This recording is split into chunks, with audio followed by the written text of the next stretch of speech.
Hello everyone, this is Locko S, and welcome to another episode of Mission Editing Tutorials.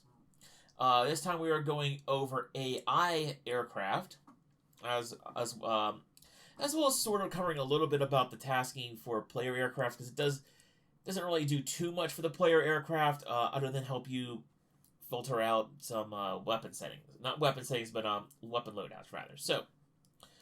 Important things to note about the general AI of aircraft, and we're going to actually go ahead. We're not going to mess with these two Tomcats or my Skyhawk here for the moment.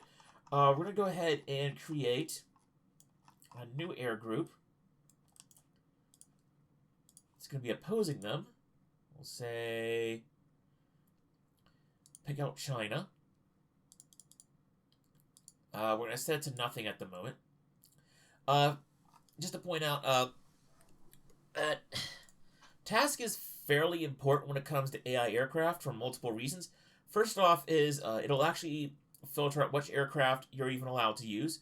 So nothing I believe gives you access to every single aircraft. Whereas if we filter out to, say, AWACS, you only have the KJ-2000, which is I believe it's a local variant of the A50. Whereas if we go to, say, AFAC, we only have access to these. And if we, say, go to, let's see, if we go to Intercept, we only have access to these. Keep in mind that a lot of these aircraft in yellow are aircraft that you own. And they generally, for reasons, I guess, a lot of the player-owned aircraft can be found on pretty much every single country. So keep that in mind. That is a thing. It's not the Viggen is 100% Swedish. It was never exported. It was never exported outside of Sweden. It's just underneath China because game reasons. So let's pick a more appropriate aircraft for something that would be close to something that China would use. Go for this MiG-21 skin and keep it in the theme of this series of missions. Let's see here.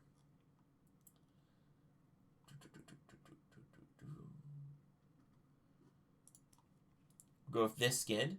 Pretty garish, but I like it. It's orange, one of my favorite colors. Anyways, focus. Skin. Also note. Most modules will filter out their skins by country. That's another thing to note for setting up for your AI aircraft. Task is pretty important. Again, also for limiting out what your AI is going to be able to do down here. But it also, going back to the loadout screen here real quick, because I want to wrap up everything that we're going to need in here. Task also filters out what weapons you get for your pre-generated loadouts. So as you can see here, we have a lot of air-to-air focused loadouts here underneath Intercept. But if I were to change the tasking to something I know it can also do, which is ground attack, all of a sudden it gets nukes. It gets the infamous MiG-21 nuke. We have gun pods and bombs, more different types of bombs there. The Grom missiles. So it isn't the end of the world because you can always make a new payload and use that new payload with whatever you want. But it is something that it does affect here. I will go over how to make your own payloads for your own aircraft for especially if you want to use them on online servers for your own player aircraft. But that's another mission. That's another video for another day. So let's get back to up here. So let's get back onto track here with AI aircraft. And there's one important thing I should mention. That's a general rule of thumb with creating loadouts for your AI aircraft, and that is give them more fuel than you think they need.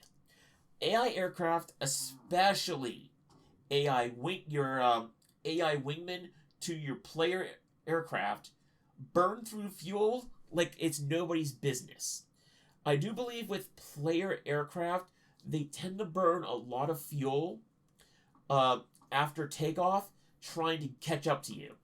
Now, you could always tell your players to orbit a nearby waypoint until all of your fellow wingmen are around you, because obviously if you're not as far away, they're not burning as much fuel to catch up with you.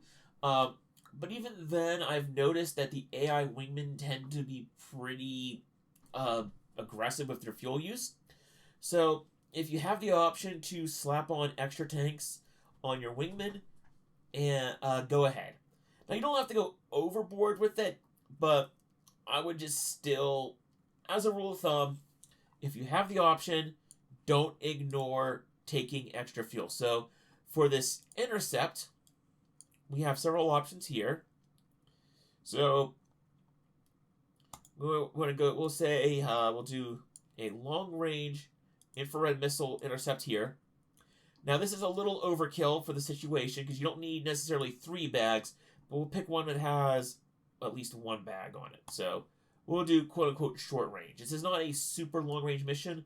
Plus, we will be starting the aircraft with full internal fuel on an air start, which is a little excessive, but it's not too bad. I generally, for AI aircraft, even if I'm doing an air start, always give them full internal fuel in the air again. Just make sure that the AI is not gonna bug out super early on into a fight because they ran out of fuel. Other than that, just double check. They have gun ammo and they have the ammo appropriate ammo type.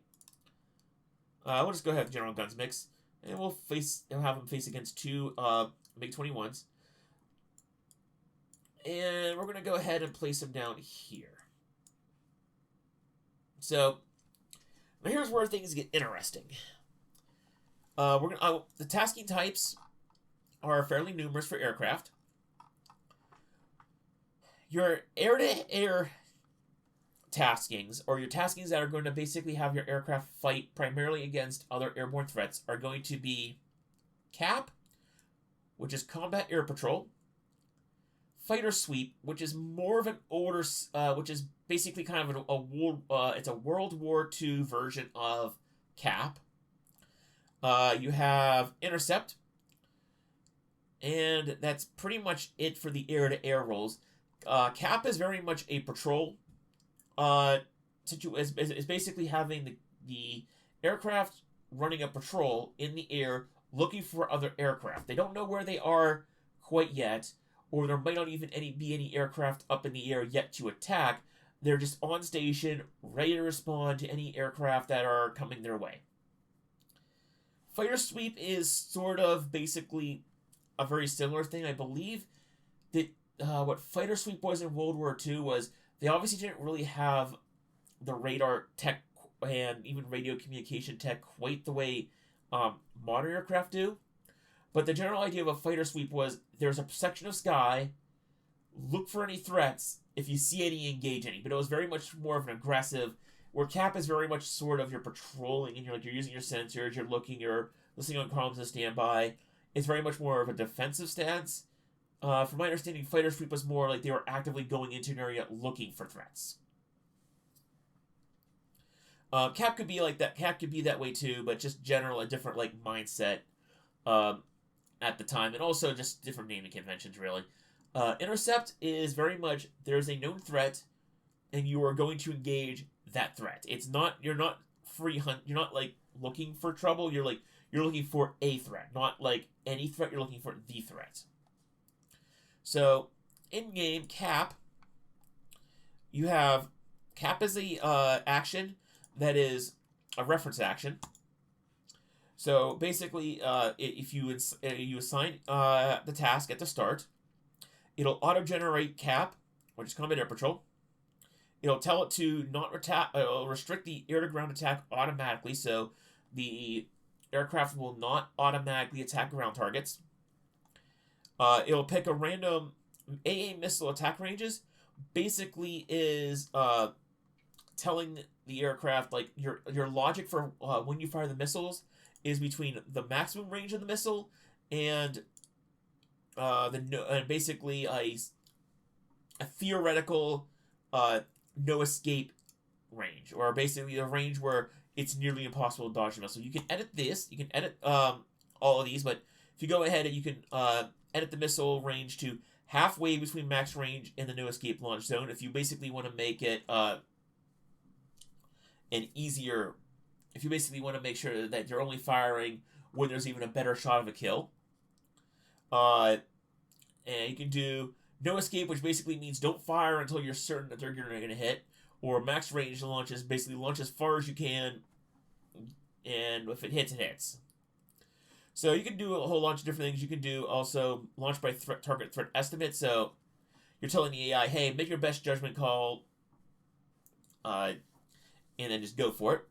So we'll do that. No report waypoint pass applies to a whole bunch of a lot of aircraft. Basically, you're just gonna cut down on comms channel. If you were on frequency 124, and this was that, where it's no report waypoint pass off, you would basically hear the squadron on every single waypoint that you set up. It would say, hey, we're passing this waypoint, we're passing this waypoint, we're passing this waypoint. It gets annoying really fast if there's a lot of aircraft. It gets annoying when there's only just one AI flight that you really don't care. It's constantly blaring in your ear. Especially for FC3 aircraft, you don't have the ability to you don't have the ability to filter out by radio channel. So leave this on unless it's a critical flight that you need to know where its position is.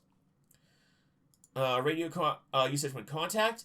Again, it's a very similar thing where basically every time this flight comes across an enemy contact, it would report it. Just keep it off unless, again, you need to hear information from this flight. Just leave it off. Keeps your radio clear. Makes you and your player's sanity all that much more better for it. And again, let's see here that. And again, Cap A. This is the combat air patrol task that tells it to, hey, look out for threats and engage targets, and it's also listed here as Cap A reference. So this is one of the few tasks that you can give it that every single waypoint afterwards, it's still performing that task to go, hey, look for air threats, engage them. So we can go ahead and here.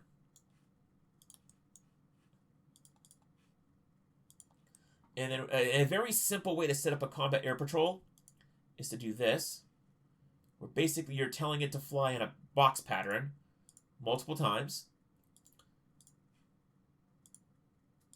And that's usually, a couple of times is usually enough. We're just going to go ahead and do it a little bit more. This is a very rough pattern. And after you do that very rough pattern, you can say, oh, just land here. Now, if you wanted to be...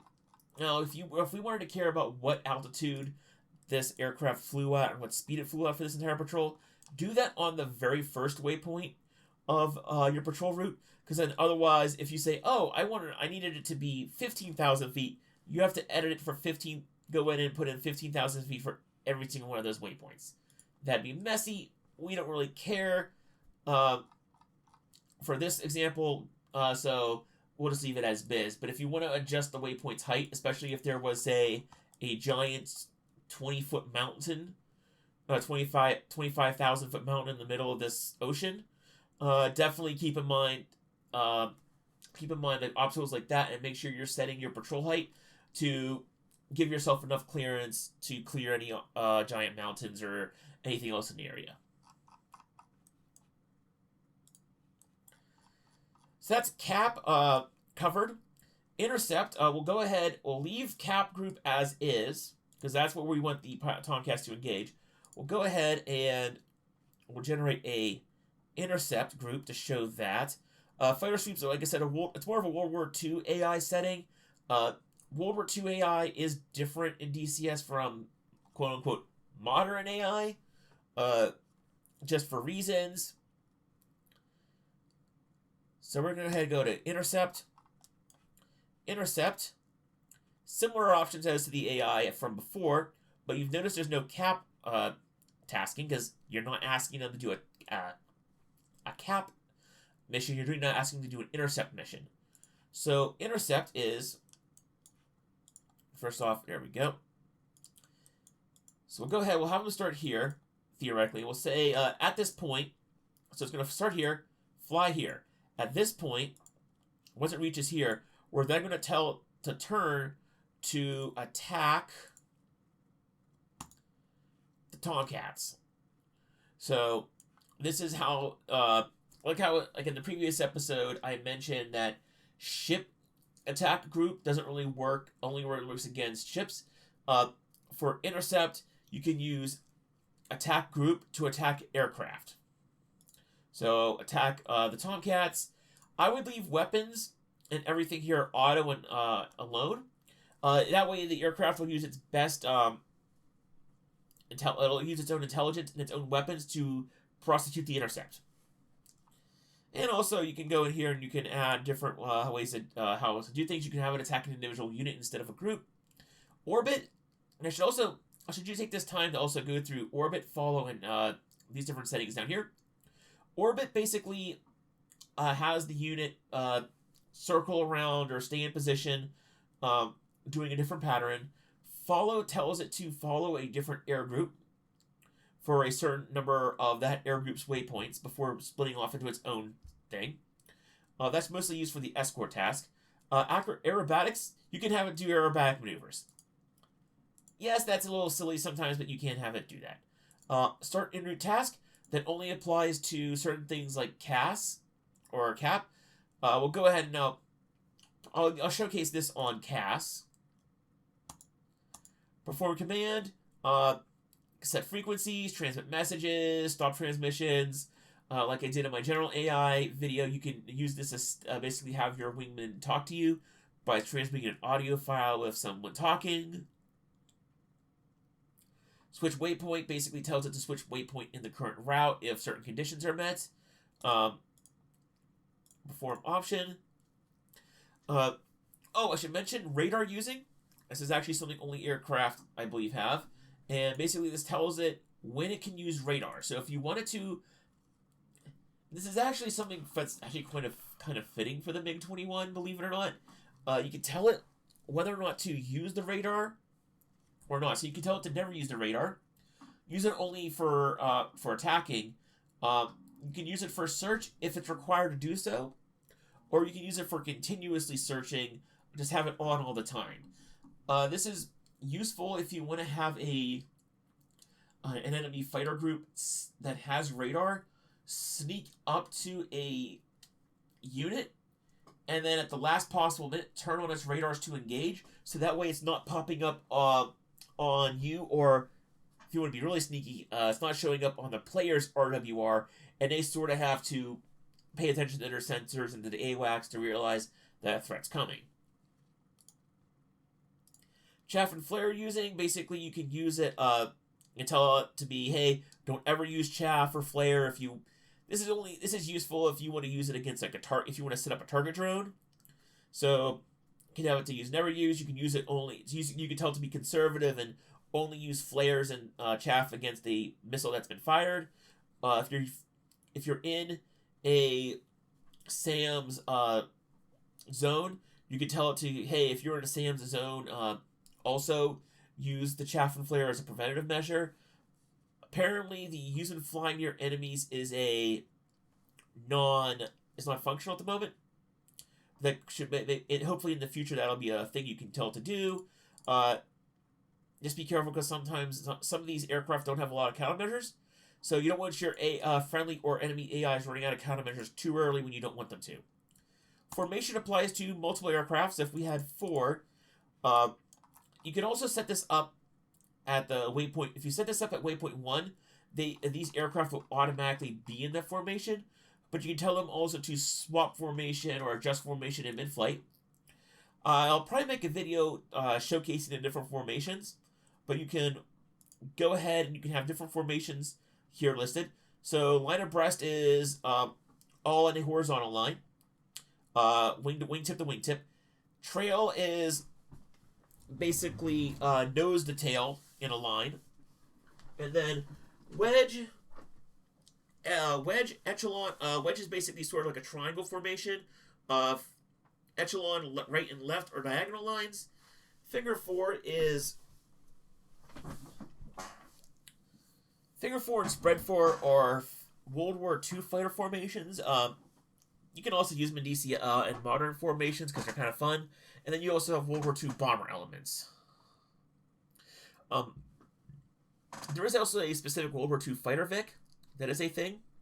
But figure four and spread four, they're not used super often, but I do like to use them in my missions because they're pretty neat with how they have the aircraft split up. And you can also then go ahead and have the aircraft. You can adjust how tight the formation is. I personally, for a lot of my missions, like to set it up to group close, mainly because with how DCS models the distance logic for players, players can only adjust one level of how close the formation is. I believe if you set to open, they could only tell the flight to go to close or open. I believe if you set the if you set the AI to do group close at the beginning of the mission as their formation, even on the ground, and once they take off and they form that tight formation in the air, the player then can adjust between group close and then just close. So you still get the cool visuals of close aircraft, but they're not super tight with close. And then group close is when you get those really cool, nice tight formation shots for screenshots and just general fun. Also, you can tell it whether or not it should return to base on bingo fuel, or if it's Winchester, or if it's out of ammo. Silence basically tells the aircraft to just cut the chatter, no AI communication, which is a nice, good, all general round thing where it says, okay, silence on, no communications, keeps them quiet, which is sometimes what you want. ECM using basically tells it to, if the aircraft has an onboard ECM system, or if it has an ECM pod, whether or not to turn it on, or what the rules are for turning it on. So use if it's locked, use if detected or locked by radar, always use, never use. If you see a slightly brighter option, that's the default DCS AI, regardless of what you set it to. So ECM use only if locked by radar is the DCS World default if you didn't have this created. So you would want to use, you could even do something where, like, early on the mission, you have it to a non-default setting, and then halfway through the mission, switch it to the DCS default. So this is something you can do and why that exists. So again, you yourself restrict air-to-air attack, air-to-ground attack. Basically, you can tell it, hey, don't attack air units, don't attack ground units. Restricting jettison basically restricts the ability of the aircraft to jettison ordnance, which is something ground attack aircraft do a lot in DCS if they come underneath fire for obvious reasons. So if you ever been on, say, Hoggett, or if you ever been on Georgia at War or Persian Gulf at War, they have Su-25 units attack a lot of the time. And if you've noticed, when they come underneath SAM fire, or if they come underneath fire from players, or if they're even near players, they'll jettison all their air-to-ground ordnance and go to air-to-air mode. You can tell them to, that's the aircraft jettisoning all their ordnance and abandoning their air-to-ground mission. So you can tell them to, hey, don't jettison your air-to-ground ordnance and don't attack air-to-air units. It's really good also for kind of reinforcing to the AI, because sometimes you have to kind of coax the AI to, like, take on a dangerous mission. This is one of those ways you can kind of coax it to, like, hey, don't jettison your air-to-ground ordnance, just keep it. Restricting afterburner. This is also this is something that's very useful, especially early on in a AI mission, where you can restrict the afterburner for up until the first waypoint. This way, like I was saying earlier with DCS AI with aircraft, the DCS AI for their aircraft loves burning through all of its fuel. So restricting the afterburner doesn't helps keep their fuel usage at a more reasonable level, especially early on, because early on in a mission, the player could, or you as the player could, try to get into waypoint 1 with, and then while the rest of your flight's taking off, and they're just gonna go full burner, unless you tell them restrict afterburner to get to you, burning all their fuel, and then halfway through the mission, they're all bugging out, and you're wondering, where's all my wingmen? Why do I have no cover? And they get shot down. We already covered air-to-air missile attack ranges. This is basically how far do you want to fire air-to-air missiles. Radio usage when these things happen. You can turn it on or off. Jettison fuel tanks when empty. Basically, if the fuel tanks are empty, it'll tell the AI, hey, you can jettison them. Quick note on this. I believe... pretty certain. Yeah, it was Vietnam. I believe around the time of Vietnam, and I think even to the present, the general rule for fuel tanks, for external tanks, is to keep them on the aircraft if at all possible. So you can basically tell the AI, hey, don't jettison the fuel tanks when they're empty. Return to base with them attached to the aircraft. Or you can tell them, hey, if your fuel tanks are empty, just get rid of them. You don't need them. So that is something you can tell the aircraft to do with this setting. And now this is one of my favorite ones. Override AI attack avoidance. Basically, you can use this to tell the you can use this to tell the AI, hey, I know you're afraid, but we're going to override your AI to be afraid and tell them to just basically throw yourselves at the enemy. You have a shot. Do it. I would generally have this always set to on, unless you feel like there's a good reason to not have this on.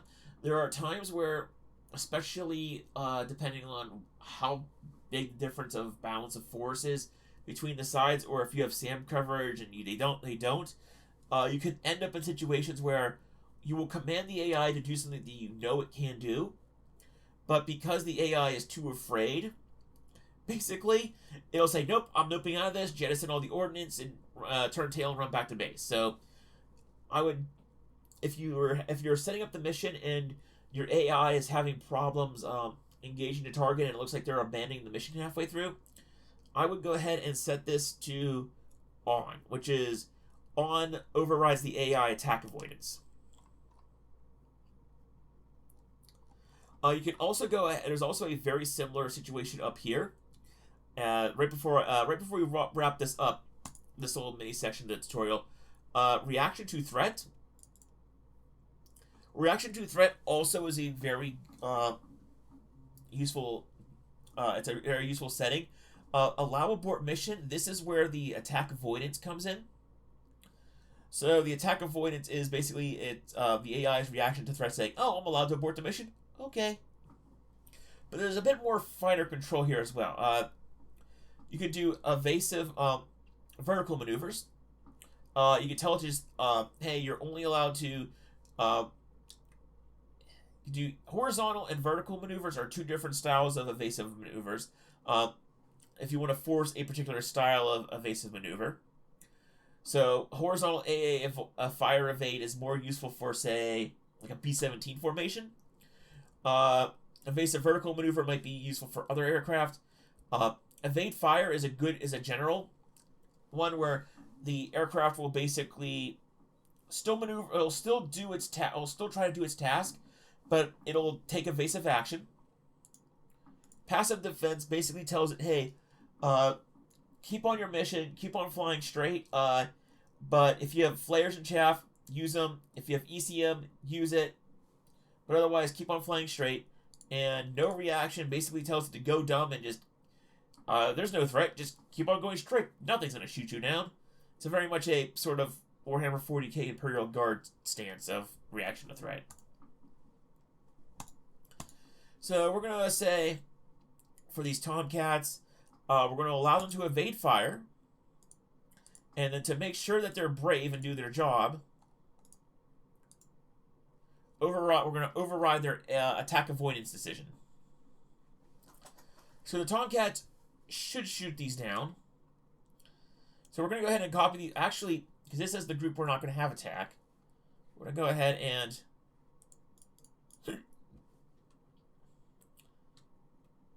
delete that.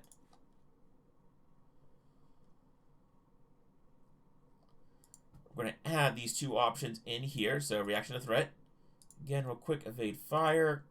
I like to sometimes clone, because sometimes if you clone it, it just pops up faster for whatever reason. Evade attack, avoid this area on. Okay, we're good there. And all these options and everything else, again, can be used in triggered actions. So you can use intercept to have a... You can use the triggered actions to set up things where you have aircraft fly to a point, orbit, and then intercept once certain conditions are met. So let's see here, real quick, if there's anything in Cap that I missed. Oh yes, Cap and CAS also has these very same things where you can have search, then engage specific types of aircraft along the route. So if you only want this Cap flight to engage UAVs, you can do this.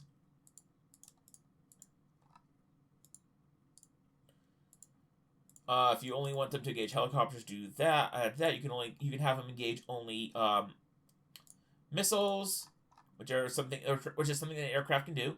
You can have them engage only aircraft. You can literally have them just engage bombers.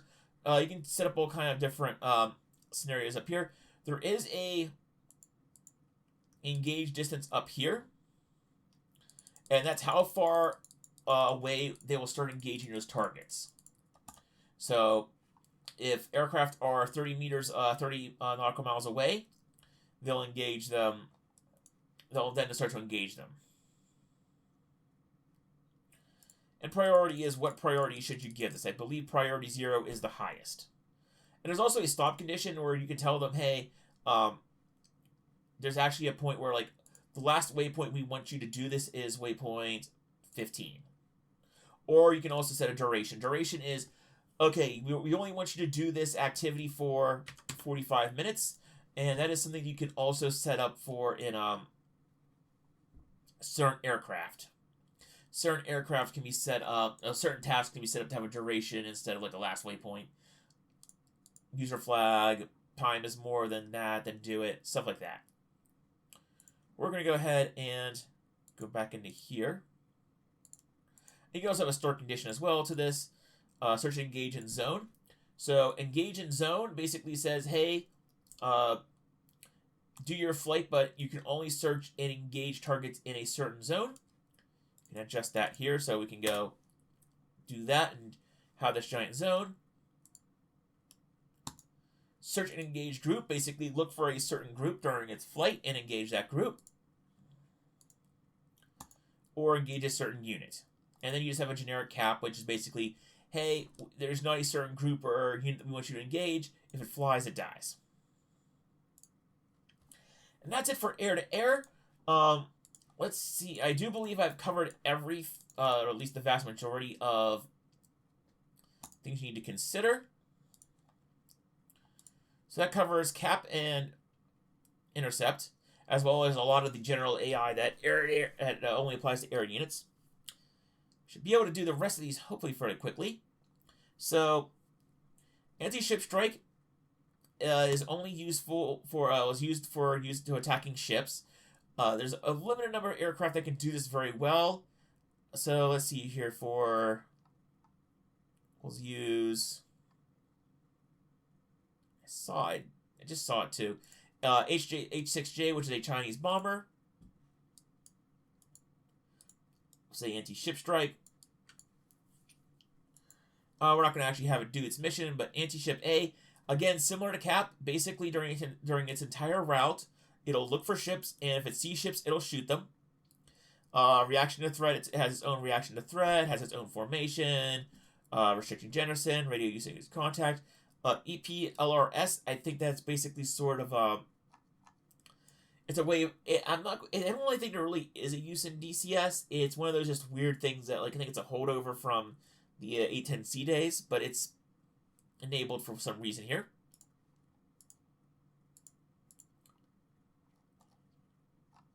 I think it has to do with something with the enhanced position reporting system, but I've never actually seen it work in DCS. It might be a holdover from something from an earlier day.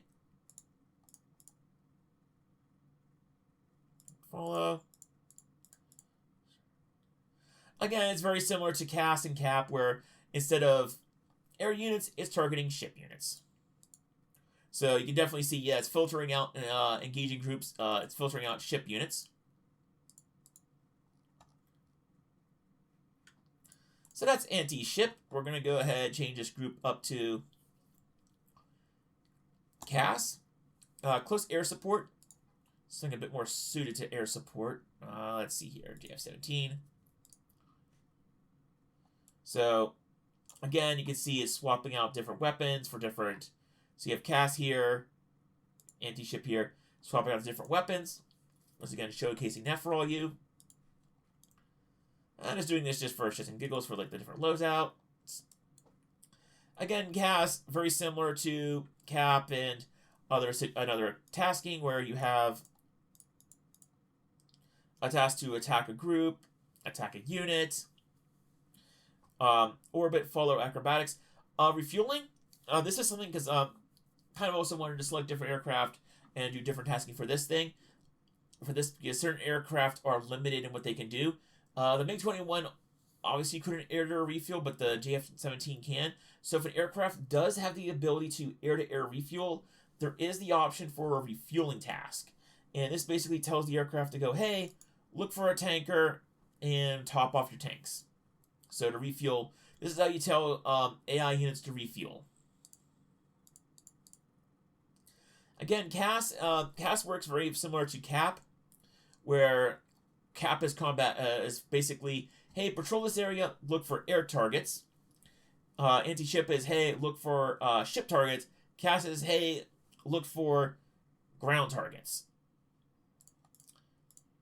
And pretty much, again, there's not like a whole lot of things to note. You can activate TACAN on certain air units that have it. There is a method called TACAN yardsticking. I'll do probably a tutorial on that later in a TACAN systems video. But there is a way for aircraft. You can have AI aircraft set up a TACAN beacon, and then you can navigate to it. It's not quite normal navigation, but there is a way to do it. And again, nothing crazy here. Same thing as always with TAS. Just different taskings will require you to figure out different logic. Like, for instance, if I do seed, it'll be different logic there, but we'll get to that in a second. Ground attack. Ground attack doesn't... it's ground attack, instead of attacking, say, a ground unit, you're attacking the actual ground itself. So ground attack is useful if you basically want to carpet bomb an area. So you can have it attack a map object. So let's see here. Not really a whole lot here, but you can have it say attack this map object here. It's better used on bridges, but we'll say you can attack that round building there. You can tell it what weapon to use, the release quantity, the max attack quantity is how many attack runs you want to make on it. Generally, if you're with a ground attack is more meant for basically a World War II or even a Vietnam era style carpet bombing attack, where basically you go in and you drop all your bombs on a target. So attacking map object kind of tells the AI to attack, like, oh, pick that map target. Your best bet is to use either carpet bombing or bombing. These are a bit more reliable, and then just put this point on the actual object itself. And you can go ahead and do, say, generally with bombing you want to use bombs. So you can use bombs. You can even tell it to use iron bombs, because that's what it is. You can tell it to use 1 iron bomb, 2, 4, 1/4 of them, half of them. I generally, for simplicity's sake, tell it to do all the iron bombs on 1 pass. You can tell it to do a group attack, which basically has all the aircraft stay in their formation and then do the attack as like a formation. If you don't select this, each aircraft will go in and do the same exact attack run over the same exact point. You can tell what direction to hit it from. This is very useful if you're trying to hit a bridge or let's see here. For some reason, they realize this airbase is lost. We can tell them to do bombing in the middle. I think you have to sometimes play with bombing because different modules target this differently. Some modules target this as the middle waypoint. Some will target this as the beginning waypoint, but you can play around and say, okay, bomb this ramp starting here from this direction so that the bombs go this way across the ramp. You can also tell it to do, hey, do this bombing attack above this altitude, do a dive bomb for more precise attack. All sorts of things you can do with bombing. Carpet bombing, similar thing, where this is very much the carpet bombing is more is when you absolutely want to make sure you have a pattern length, so you want to bomb over like a very wide area. So you could say start here, and you basically want to go for that many feet. So 1,600 feet is roughly this. So go here and tell it to go, oh hey, bomb for 640 feet, which we can see is quite a bit. So you can go ahead and tell it, adjust the angle, adjust like the distance. You want to go for 1,200 feet. And I do believe the angle that the carpet bombing is set is based off of where you come in at. So you might have to play around with the waypoint in order to get that set up right. Because otherwise I do think that angle, I think it would go there and do carpet bombing at that angle. It wouldn't be smart enough to know to come in, to fly there, and then do the run. So that it is a difference between bombing and carpet bombing, where carpet bombing, you have a bit more control over the pattern length. Regular bombing, you kind of have to go figure out, like, okay, it's going to do this pattern length based on how many bombs I've given it. And whether or not I told it to do a dive bomb or not. Oh, so that's all bombing. That's really fun. It's something that is going to be more or less useful for bomber-type aircraft, but you can definitely have strike aircraft, especially like the VIG, and do ground attack that way. Ground attack's more precise cousin is pinpoint strike, and this is, again, going to use the bombing and attack map object tasks.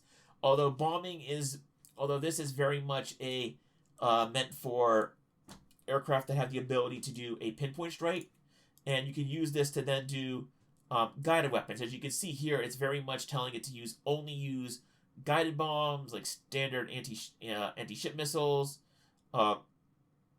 anti-radiation missiles, anti-ship missiles, cruise missiles. This is very much only meant for guided weapons, and it's very much like you will, using this, place a single guided bomb right on the nose of this aircraft. So stuff like that. Again, this is a more precise mode. You're not equipping the aircraft with 100 dumb bombs. You're equipping it with like 2 guided bombs, and maybe having one bombing mission, like having one bombing object or one bombing target on one waypoint, move to another waypoint, have another bombing target, or like one waypoint, 2 targets, something like that. Other than that, for both of these tasks, all the rest of these options should be, again, very similar. That's just how it goes. Next thing I want to talk about is, I do want to mention real quick, reconnaissance. Not really much point in the game. Not really much point. It's is a task you can assign something. It doesn't really do anything, unfortunately. Um, Runway attack is fun.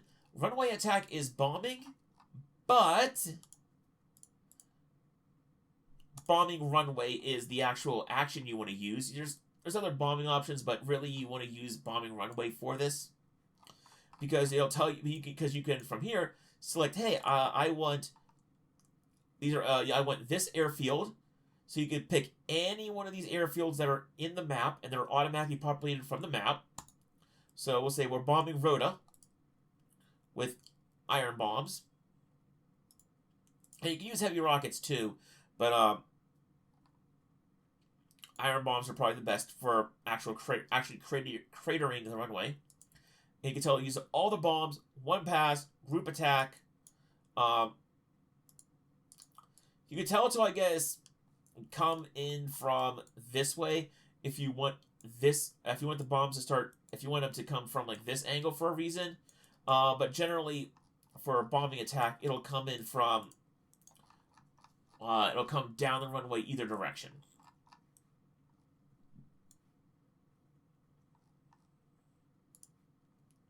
So that's how you set up the That's how you set up a runway attack in DCS, and that's actually they're pretty cool to come in and actually see aircraft like at the start of a mission, or even in the middle of a mission, just like aircraft just coming over, just cratering the runway. It's pretty cool cinematics. Pretty fun times. I think we do actually have the Mirage series. Actually has the Durando bomb, as well as the BAP bomb. I think the MB339 and the Mirage 2000C have the BAP system, and it's again a runway cratering weapon. They're very specific for that task, but there's other aircraft with other weapons that can do the same thing. But they're always fun. It's always fun to see them pull it off, even if it's just a cinematic. Oh, I should mention real quick before I get off a runway attack. In your if you are designing a mission and wondering what's the point of that other than for cinematics, I do believe runway attack. If you do put heavy enough ordnance on the runway, it will stop the AI from taxiing or taking off or using that runway for an hour. In game. And for obviously players, the craters actually do persist and or a danger to player aircraft as well. But I know but I also know for a fact that it'll stop AI from using the runway too. So it's something fun that you can set up and do in game. It actually does have an in-game point to it. Siad is the last combat one that I want to go over. Siad. Oh, by the way, if you switch tasks and it's an invalid task, it'll turn red and it'll yell at you. So, Siad basically tells it to attack. It tells you to attack any group that can basically shoot SAMs at you. So, or is basically a early warning radar threat. So, as you can see there, we had the Siad tasks, and the Siad tasks for for a group attack are either basically the ISAF, the fleet, which basically has surface air missiles from the fleet, or attack the EWR site here, because that has a radar. So basically, you use SIAD to attack radar SAM sites. And again, you can tell it to use whatever weapon system you want.